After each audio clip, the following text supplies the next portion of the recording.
Na-mention na natin yung ganito sa mga nakaraan nating video patungkol nga sa team na ito na si Lebron, more on off the ball na lagi kumikilos kapag kasama niya si Luka sa court.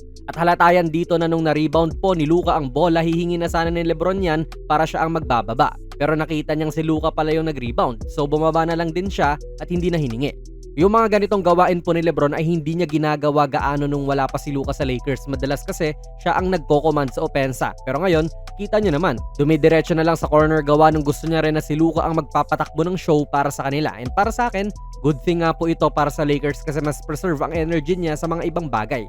Feel ko rin kaya ganadong dumepensa si Lebron ever since nung pagdating ni Luka ay dahil may katuwang na nga siya sa paghimay ng depensa ng kalaban at hindi yung siya na lang lagi.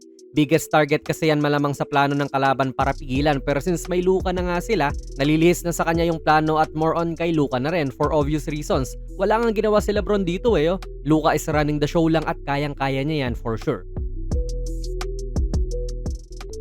Dito kita muli natin yan na habang nagtatangan nga po si Luka ng bola, andito lang po si Lebron na nakatayo. Hindi po sanay ang mga Laker fans sa ganito gawa nung sa tanan nung Lakers career po ni Lebron ay siya palagi ang initiator ng opensa. Kahit na paulit-ulit niya sinasabi kay AD dati na siya na ang first option, pero palaging si Lebron pa rin naman. Ngayon, totoo na talaga na hindi na siya palagi ang initiator ng offense. At nagulat din ako nung sinearch ko to. Kasi simula nung naglaro po si Luka noong February 11, ang shooting pala nito ni Lebron sa mga catch and shoot na threes niya ay 51.6% po.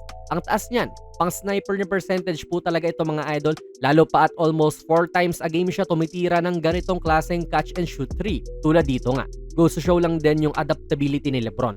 50k points na siya sa tira na ito mga idol. Tapos may play pa nga po si Coach JJ dito para kay Lebron at Luka. Una nga po ay sasaluhin ni Luka ang bola dito sa may elbow. At dahil nga opensa in himself itong si Doncic, makikita natin yung sentro ng kalaban na si Misi na nag-aabang na rin dyan kung aatake siya. Kaya yung constant na pag-alala nga rin po kay Luka dyan ang naging dahilan din kung bakit wala gaano yung atensyon niya dyan sa pin down ni Hayes para kay Lebron. Naka-get away pa nga si Hayes ng moving screen dito, kasakita naman natin gumagalaw din siya kahit umiiwas na si Bruce Brown. Pero pwede naman kasing umangat si Misi din dyan. Kaya nga nabigyan na lang din si Lebron ng signal na tumira kasi hindi niya inaangatan another catch and shoot na tres mula sa kanya. Pang 9 points sa pukagad to, off lang sa mga Luka pass leading sa good look ni Lebron sa tres. Lumuluwag din kasi ang depensa kay Lebron dito kasi nga ina-absorb ni Luka tong defender niya na si Bruce Brown nga. Kaya kudos din po kay Lebron kasi drastically nag-improve ang mga porsyento niya mula sa labas lalong-lalo na sa mga catch and shoot nga na tira.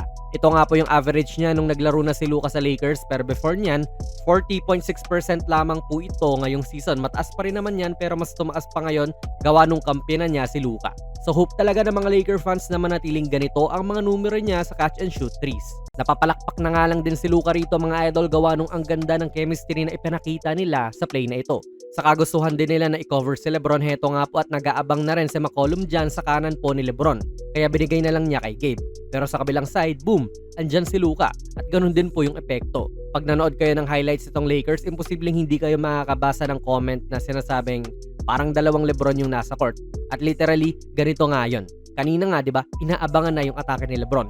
Ngayon ganyan din dito kay Luka. Nag-close out si Zion, magko-close out din sana si Murphy. So kita nyo, nagre-resonate talaga ang epekto nila sa court. Dagdag mo pa yan nung matatalinong players nga rin yung mga to. Nabasa ni Lebron na zona nga pala ang ginagawa nila kasi hindi man lang siya tinao nung wala na ang bola sa kanya. So nag-cut siya dyan sa gitna para sa fast pass din na ito. Si Luka, hindi pa nakakadakdak si Vando ay pumapalakpak na. Ganda rin kasi nung ginawa nila dyan. Sa mga end ng quarters din mga idol, mapapansin nyo to na kung magkasama sila, pinapakook na lang din talaga ni Lebron itong si Luka kasi dati nga si Lebron ang maghahawak niyan Uubusin niya yung oras tapos titira siya. Ngayon, kahit hingi ay hindi niya ginagawa. Kaya may level of trust din talaga sa kanya knowing din yung kalidad ng laro ni Luka. Pero syempre mga idol, hindi naman din laging ganon pag magkasama silang dalawa. May mga times din na si Lebron naman ang magko-command, tapos si Luka naman yung off the ball. Mas madalas lang talaga natin lately nakikita yung baliktad.